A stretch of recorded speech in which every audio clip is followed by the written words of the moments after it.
ہم اس تمام جو جلاؤ بھجاؤ یہاں پہ ہوا ہے اس کی پرزور مذمت کرتے ہیں۔ جو لوگ اس ساری کارروائی میں ملوث تھے انہیں قانون کے مطابق کیفے کردار تک پہنچایا جائے۔ یہ ایسا معلوم ہوتا ہے جیسے کوئی ملک دشمنی کی گئی ہو۔ ہمیں دیکھ کر بہت افسوس ہوا، یہاں پہ ایک اولڈ مسجد ہے، وہ مسجد کو بھی ان لوگوں نے نہیں چھوڑا۔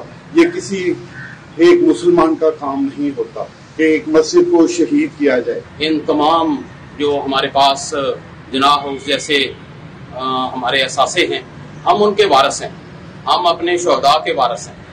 تو وارث جو ہیں وہ کسی بھی لحاظ سے اپنے ان لوگوں کی بے حرمتی جو ہے وہ برداشت نہیں کر سکتے۔ ان لوگوں نے پاکستانی فلیگ کو اتارا اور اس کی بے حرمتی کی اور دیگر علاقات میں شہداء کے مجسمہ کی بے حرمتی کی، تو ہمارا پولیس کی طرف سے مطالبہ ہے کہ ان لوگوں کے خلاف سخت سے سخت ایکشن لیا جائے۔ پاکستان زندہ باد، پاک فوج زندہ باد۔